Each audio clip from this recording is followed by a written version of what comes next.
नमस्ते शोधार्थियों। क्योंकि कहना ज़रूरी है, यूट्यूब चैनल सुधा उपाध्याय के सौजन्य से सदी के महत्वपूर्ण कवियों की श्रृंखला बन रही है। आज हम इस श्रृंखला में उमाशंकर सिंह परमार जी के साथ हैं। इनका परिचय ही बड़ा दिलचस्प है। खरी खरी खड़काने वाले, कई आँखों की किरकिरी, लिखने पढ़ने में बेबाक, जिनका काम ही पूरा पढ़ना, लिखना, समाज सेवा करना, किसान आंदोलनों से जुड़ाव, यानी कि इनके लेखन और इनके व्यवहारिक जीवन में कोई फांक नहीं है। आलोचना हो, कविता हो, सामाजिक विषयों पर लेखन हो, ये लगातार सक्रिय रहे हैं। हिंदी आलोचना के क्षेत्र में ये अपने अलग तेवर, अपने अलग मिजाज के लिए पहचाने जाते हैं।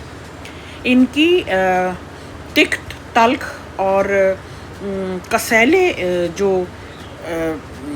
कमेंट्स होते हैं, टिप्पणियाँ होती हैं, आलोचनात्मक टिप्पणियाँ होती हैं, उससे लोग तिलमिला जाते हैं।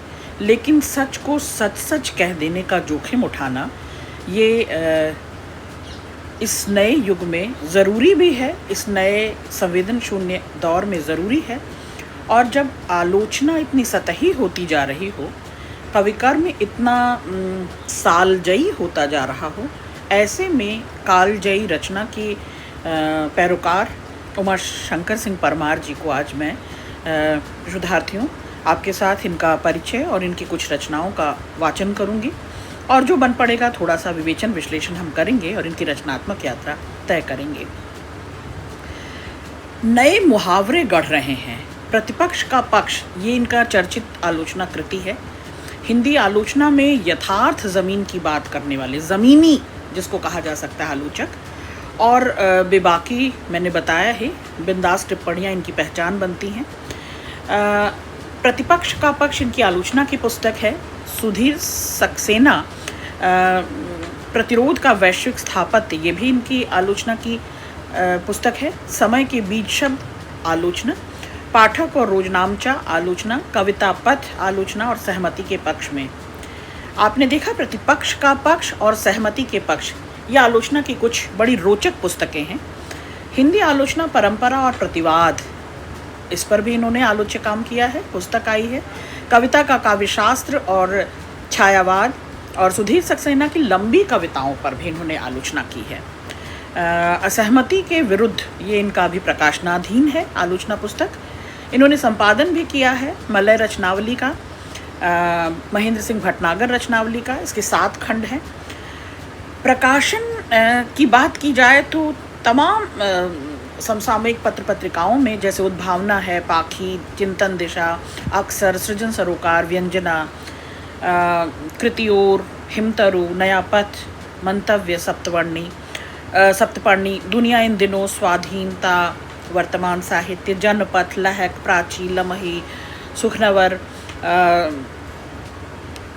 जनसंदेश टाइम्स, लोक लहर, रसाकसी, अनहद, माटी, वसुधा, यात्रा, लोकोदय, बाखली, छत्तीसगढ़, मित्र, प्रसंग, बिहान, मंतव्य, बुंदेलखंड, कनेक्ट, अंतरकथा, समकाल, रेवान, पुनर्नवा, प्रभात खबर, दैनिक भास्कर, मुक्ति चक्र, पाठ, संप्रेषण, राघोपाली, हाशिए पर, व्यंग यात्रा, अभिव्यक्ति, दैनिक जागरण, जनसत्ता, शब्दता, काकसाड़, साखी, अनेक पत्र पत्रिकाओं में इनके आलेखों का प्रकाशन होता रहा है। शोधार्थियों, आपको दिलचस्प लगता होगा कि परिचय में मैंने कोई पत्रिका नहीं छोड़ी, हर पत्रिका का उल्लेख जानबूझकर किया है, क्योंकि आप अभी शोध कर्म में रत हैं और शोध के दौरान आपको इन तमाम समसामयिक पत्र पत्रिकाओं को देखना ही, चिन्हना ही चाहिए, और अपनी समीक्षा में, अपनी आलोचना में, अपने पठन पाठन में, अध्ययन में इनको शामिल करना चाहिए। और निश्चित तौर पर हिंदी का शोधार्थी इन पत्र पत्रिकाओं से परिचित हो, और नहीं है तो उसे खोज कर इसे देखना, पढ़ना, समझना चाहिए। इसलिए भी मैं पत्रिकाओं की फहरिस्त कितनी भी लंबी हो, मैं ज़रूर उनकी सूची गिनवाती हूँ, ताकि आप इसे ध्यान में रखें। लगातार सक्रिय हैं, मैंने कहा, चाहे वो किसान आंदोलन है, अकादमिक पुस्तकों की भी इन्होंने संपादन किया है। तमाम आलेख इनके महत्वपूर्ण ब्लॉग में प्रकाशित होते रहे हैं। कविता कोश और इन तमाम वेबसाइट पर इनकी कविताएं देखी सुनी पढ़ी जा सकती हैं। आलोचना पत्रिका का लोक विमर्श इसका नियमित ये संपादन कर रहे हैं और इस समय विजेंद्र द्वारा स्थापित कृति की ओर का संपादन भी कर रहे हैं। आइए उमाशंकर सिंह परमार जी की कुछ कविताओं से हम इनके मिजाज को चिन्हें, इनकी रचनात्मक यात्रा के सहयात्री बने। पहली कविता है प्रेम कविता। बिल्कुल अनोखी अलग तरह की कविताओं को मैं चुनकर लाई हूँ। निश्चित तौर पर आप इससे लाभान्वित होंगे क्योंकि प्रेम के बहुत सारे शेड्स मैंने इन कविताओं में तलाशने की कोशिश की और सोचा इस पर आपसे बात करूँ। तुम वह नई हो जो ऊँघती हुई सुबह में ओस की बूंदों के साथ बादलों में खो जाती हो। तुम वह नहीं हो जिसकी भाषा में इकरार और इनकार के बीच कोई लंबा सा फासला हो। तुम्हारी आँखें जब मेरी आँखों में झांकती हैं तब दुनिया के लिए एक औरत का सबसे बड़ा इनकार मेरे लिए इकरार हो जाता है। तुम वही हो जिसने बियावान से अकेले खड़े सूखे ठूंठ पर अपनी पहचान का चिन्ह टाँक दिया है। एक पैर में खड़े आदमी को दोनों पैरों होने का एहसास करा दिया है। तुम वही हो जिसने सपने में अपनी मुस्कान की गांठ बांध दी है और अधरों की उत्सुक प्रतीक्षा मेरी स्मृतियों की सीमा में दाखिल हो चुकी है। मुझे इंतज़ार है साथ ही उस क्षण का जब सफ़ेद रंग का निष्पाप प्रेम एक दूसरे में गुथकर हम दोनों को रात की गहराई सा स्याह कर देगा। स्याह होना हमारा अपनी नियति से किया गया समझौता है। दो अजनबी जिस्मों के बीच बह रही अविरल नदी का आकाश गंगा में तब्दील होना है। ये प्रेम का बिल्कुल अनोखा शेड है। आप देखें, दो अलग अलग अस्तित्व और व्यक्तित्व का पैरेलल समानांतर चलते जाना और उनका एक दूसरे में समा जाना या समो जाने की इच्छा, प्रबल इच्छा। तुम वह नहीं हो, पर तुम वही हो। ये उमाशंकर सिंह परमार जी दरअसल कोई शब्द जाल नहीं बुन रहे, बल्कि प्रेम के ख्याल को बुन रहे हैं और उस ख्याल में उन्हें पूरी तरह से ध्यान है कि जो डूबा सो पार, यानी गहरे डूब कर ही राग हो, रंग हो, प्रेम हो, लगाव हो, गहरे डूब कर ही पार उतरा जा सकता है, प्रेम को पाया जा सकता है। जो फटाफटी में रहेगा, जो बहुत तीव्रता में रहेगा, प्रवाह में, गति में रहेगा, जो बड़े सयानेपन से, बड़ी समझदारी से हाथ पैर मारेगा, चतुराई करेगा, प्रेम उसके लिए नहीं है। निश्चित तौर पे बेहतरीन कविता है और जब आप प्रीतिमुक्त कवि घनानंद को पढ़ते हैं तो बहुत कुछ मुझे इस कविता में ऐसा महसूस हुआ जैसे निष्पाप प्रेम की बात कह रहे हैं, एक दूसरे में गुथे रहने की बात कह रहे हैं, या कह रहे हैं कि कैसे समानांतर न चलते हुए हम कहीं एक हो जाएं और एक साथ सहयात्री बने।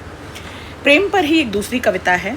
भोर होते ही मैंने खेतों की गीली माटी में देख लिया था तेरे थकित कदमों के निशान। फूली सरसों के हरे पत्तों पर फैली ओस की बूंदों में डूबकर मैंने नाप लिया है तेरे हृदय की गहराई। अक्स है तेरी आँखों की मीठी चुभन का मेरे जिस्म पे, गेहूं आई सीगुर की चुभन से सर्द हवाओं में बहती मरवा माटी की सुगंध। भोर होते ही आभास देती है तेरी जुल्फों की उनीदी गंध। कड़कड़ाती ठंड, नंगा बदन, बर्फीला नहर का पानी, फावड़ा लिए कपकपाती देह सींचता हूँ खेत। रात भर एहसास तेरे मधुकंपित मत भरे थरथराते लबों का, भोर होते ही छिप जाता हूँ तेरे आगोश में अविश्रांत। प्रिय यही है, यही है, यही है मेरे युग युगांतर से चला आ रहा मेरा अदम्य प्यार। प्यार का यह नया रूप, अनूठा रूप, श्रमशील रूप, कर्तव्यनिष्ठ रूप, प्रतिबद्ध रूप। उमाशंकर सिंह परमार कहते हैं कि जो श्रमशील है, जो अपने कर्तव्य के साथ जुड़ा हुआ है, जो निमग्न है, आमग्न है अपने जीवन शैली में, अपनी दिनचर्या में, होते होते उस कंटिन्यूटी में भी प्रेम किया जा सकता है।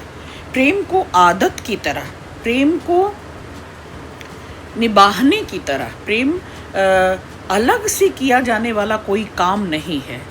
हर काम के साथ उस प्रेम को जिया जा सकता है और उमाशंकर परमार जी इसे जी रहे हैं। निश्चित तौर पर शोधार्थियों आप ये देखें कि उन्होंने कहा है कि जीते जाना, अपने कार्य में पूरी प्रतिबद्धता के साथ और पूरी निष्ठा के साथ जुड़े रहना, वो लगाव ही दरअसल प्रेम है। प्रेम कहीं अलग से चिन्हा पहचाना नहीं जा सकता। तो प्रेम के ये आप अलग अलग शेड देख रहे हैं शोधार्थियों। प्रेम पर बेहतरीन ये विमर्श किया जा सकता है। तमाम और कविताओं, प्रेम कविताओं को आप पढ़ते हुए इसकी शेड को देख सकते हैं, जिसमें गेहुआ रंग आता है, जिसमें थोड़ा क्या कह सकते हैं, धीर गंभीर और गहराते हुए रंग आते हैं। केवल चटक लाल प्रेम नहीं होता या आसमान जैसा प्रेम नहीं होता। प्रेम माटी सा भी होता है, प्रेम माटी सा भूरा भी हो सकता है। इस तरह की कुछ कल्पना कवि को विशेष बनाती है, बड़ा बनाती है। अगली कविता है वे लोग। ये कविता विशेष मुझे प्रिय है, मेरा तेवर इसी तरह की कविताओं का है। वे सियासी छवियां जिनके भाषणों से उबलने लगता था संगठित भीड़ का खून, सत्ता बदलते ही समझ चुके हैं दुनिया अभी नींद में है, जगाना उचित नहीं। वे लोग जो एक ही झटके में दुनिया को बदल देना चाहते थे, आइए साथी शोक संवेदना व्यक्त करें, रखें 2 मिनट का मौन, क्योंकि वे आत्महत्या कर चुके हैं। वे लोग जो अपनी कविताओं से रच देते थे इंकलाब, दुर्घटनाओं के पहले सूंघ लेते थे खतरे, वे अब शिकारियों के झुंड में शामिल होकर आत्मघाती जंगल की ओर बढ़ते जा रहे हैं। मुझे विश्वास है सब कुछ हो चुकने के बाद वे कुल देवता बनकर लौटेंगे। जब तक शिकारी रहेंगे शिकार होगा, हत्याएं होंगी, वे पूजे जाएंगे। ये शनाख्त है, ये रसूखदारों का, ये औरा ढोते हुए वर्चस्व की पूंछ मूछ की शिनाख्त है। उमाशंकर सिंह परमार का विवेकशील मन और तर्क शक्ति और वो दिमाग जो आधुनिक है, आधुनिक बोध से बना हुआ है, वो दिमाग भांप लेता है ऐसे मसीहाओं को जो अवसर की फिराक में होते हैं। क्रूरता, हिंसा, प्रोपोगेंडा, तमाम जटिल कर्मकांडों को पसारते हैं, आग लगाते हैं और उसकी आंच में हमारी संवेदनाओं को भुनाते हैं।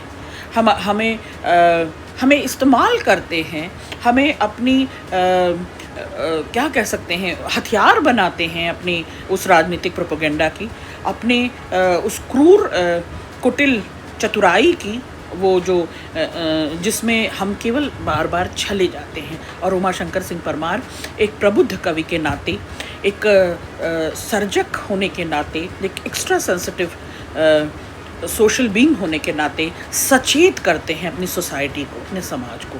मुझे ये कविता बेहतरीन लगती है। अगली कविता पत्थर के बुत। अभी कुछ दिन पहले पत्थर के बुत जो लंबे समय से बहिष्कृत थे पूजा से, इंसान बनने की कोशिश में अचानक हत्यारों में तब्दील हो गए। वे लोग पुराने पड़ चुके इतिहास से विक्षुब्ध सब कुछ एक झटके से बदल देना चाहते हैं। जब कभी करीब आया अतीत के हमशक्ल करीब आ जाता है, तीव्र असुरक्षा बोध, भयग्रस्त कुंठाएं, वे लोग बाजार की भाषा से पौराणिक यशोगान दोहराने लगते हैं। विचारों के रेगिस्तान से नंगे खड़े ये लोग कब्रिस्तान के सदियों पहले दफन हो चुकी लाशों को जिंदा करने के लिए अपने अघोषित आदर्शों के विरुद्ध घोषित हड़ताल में जा रहे हैं। ये हुआ कुरेदना, इतिहास से छेड़छाड़, ये हुआ अपने अतीत से खिलवाड़, ये हुआ अपनी संस्कृति, अपनी सभ्यता, अपने समाज और जो एक सुरक्षा का भाव था, जो एक संरक्षण का भाव था, जो हमारा एक साझा व्यवहार था, उसमें घुसपैठ हो चुकी है पूरी तरह से। अब हमें वर्ग, जाति, नस्ल और तमाम तरह के सामाजिक स्तर के भी आधार पर भेदभाव कराकर हमें बांटा जा रहा है, खंडित किया जा रहा है। और खंडित क्यों किया जा रहा है? ताकि वे शासन कर सकें, शोषण कर सकें। ये शासन और शोषण की जो नीति है, ये जो कुटिल सयानापन, इसे मैं समझदारी कहती हूँ, चालाकी कहती हूँ, ये समझदार लोग दरअसल इस तरह से छल रहे हैं भोली भाली जमात को, जात को। और हमें कभी धर्म के नाम पर, जात के नाम पर, समुदाय के नाम पर खंडित किया जाता है, ताकि हम एकजुट होकर बैठे ना, बोलें, बतियाएं ना, और एक दूसरे से वो सारी जो दंश, टीस, पीड़ा है, जो छद्म है, जो फैब्रिकेशन है, उसकी बातचीत ना कर लें। उनके भीतर सुरक्षा बोध है। दरअसल जो डराता है, याद रखिए शोधार्थियों, जो डरा रहा होता है वो पहले से बहुत डरा हुआ है। तो ये असुरक्षित लोग हैं, या सुरक्षा के बोध से भरे हुए मसीहा हैं। ये हमें अपने अवसरों की ताक में रहते हैं, ये अवसरों में हमें भुनाते हैं, यूज़ एंड थ्रो अपनाते हैं, हमें इसी संस्कृति से नापते हैं। लेकिन इनके पास न संदेश है हमारे लिए, कोई सार्थक संदेश, न कोई भाव है, न विचार है, संवेदन शून्य है ये। और ऐसे जड़वत, क्रूर, हिंसक लोग दरअसल असुरक्षित खुद हैं और हमें असुरक्षा में घेरते हैं। बेहतरीन कविता उमाशंकर जी। ये आखिरी कविता, तो क्योंकि इस YouTube चैनल का कलेवर ही यही है कि हम 5 कविताओं से ज़्यादा नहीं पढ़ पाते हैं। ये जो दिख रहे हैं मतलब प्रचार में हैं, जो दिखाए जा रहे हैं, जो एक सिनेरियो गढ़ा जा रहा है, जो पारदर्शी होने का ढोंग करते हैं, जो संसद में बैठकर छलछद्म करते हैं, जो अश्लील नाटक खेल रहे होते हैं, वे दिख रहे हैं। ये जो दिख रहे हैं इच्छाधारी लोग हैं, अपनी इच्छा से स्वांग करते हैं और रूप भेष बदल लेते हैं और हमारे होने का दावा करते हैं, और दरअसल हमें भीतर ही भीतर से सोख रहे होते हैं, हमें भीतर ही भीतर से भुरभुरा बना देते हैं, खत्म कर देते हैं। ये जो दिख रहे हैं इच्छाधारी लोग हैं, जो लगातार अपनी कविताओं में पूंजीवाद का पुतला फूंक रहे हैं। शाम होते ही अपने अपने खेमे में लौटकर पलायन का शोक गीत गुनगुनाते हैं। हर एक आत्महत्या के बाद समाचार पत्रों का हवाई सर्वेक्षण कर लेते हैं सरसरी तौर पर। ये जो दिख रहे हैं बहरूपियां हैं, रूप ढंग बदलते हैं, स्वांग करते हैं। ये कॉन्क्रीट, ये फैब्रिकेटेड ढोंगी लोग हैं। ये नकाब पहने हुए, चेहरे पर चेहरा पहने हुए, साफ सुथरा ओढ़ा पहना चेहरा, जो रघुवीर सहाय मुझे याद आ जाते हैं कि चेहरा पहने हुए लोग हैं। ये जो दिख रहे हैं बहरूपियां हैं, इनके ड्राइंग रूम में सज कर बैठा गांव शहर को अतीत से पराजित कर चुका था। जुमले मौजूद हैं, बैनर लटके हैं, डायरी के हर पन्ने में नारेबाजी है, अजीबोगरीब भाषा मौजूद है, प्रेम का चिंतन है, पिकनिक मौजूद है उनके गरीब खाने में। यातनाएं, हत्याएं और करुणा समेट कर डस्टबिन में फेंक दी गई है। हर शब्द मारक है शोधार्थियों, आप देखें, हर पंक्ति मार्मिक है, हर पंक्ति चोट पहुंचाती है उस क्रूर सत्ता पर, व्यवस्था पर, जो बड़े सिस्टमैटिक लोग हैं, बड़े मैनेज्ड लोग हैं। दरअसल ये जो सिस्टमैटिक है ना, ये सिस्टम से बाहर नहीं जाएंगे। ये जो मैनेजमेंट में जुटे हुए मैनेज्ड लोग हैं, व्यवस्थित लोग हैं, भला ये व्यवस्था की खिलाफत कैसे करेंगे? जो सत्ताधारी हैं, जो वर्चस्व में हैं, जो साठगांठ में हैं, जो लगातार अपने हित समूह जोड़ लेते हैं, जो पॉलिटिकल एजेंडा और पॉलिटिक्स को, राजनीति को सर्वग्रासी बना चुके हैं, सब कुछ ग्रस लेने वाली और प्रदूषित कर चुके हैं। ऐसे लोगों की शिनाख्त इस कविता में उमाशंकर सिंह परमार बड़े साहस के साथ, बड़ी जीवटता के साथ करते हैं। सैल्यूट। ये कविता एक इकलौती ये कविता ही मैं समझती हूँ कि नारेबाजियों पर, जुमले पर, भाषाई जो खिलवाड़ हो रहा है, भाषाई दोहन जो हो रहा है, क्षरण जो हो रहा है, तमाम तरह की साज सजावट पर जो सत्ता व्यवस्था, मैनेजमेंट सिस्टम, इन सब के सुराख करता है, इन सब की जो फैब्रिकेटेड वॉल है उस पर चोट करता है और आपको साक्षात करा देता है, रूबरू करा देता है यथार्थ से। बेहतरीन कविता। बहुत शुक्रिया आपकी रचनात्मक यात्रा के लिए। हम सब की ओर से, मेरे विश्वविद्यालय के शोधार्थियों, विद्यार्थियों की ओर से बहुत बहुत शुभकामनाएं। उमा, आप ऐसे ही रचते रहें अपना प्रति संविधान, आप पैरेलल ये दुनिया बनाते रहें, जोखिम उठाते रहें, हम सब आपके साथ हैं। बहुत शुक्रिया।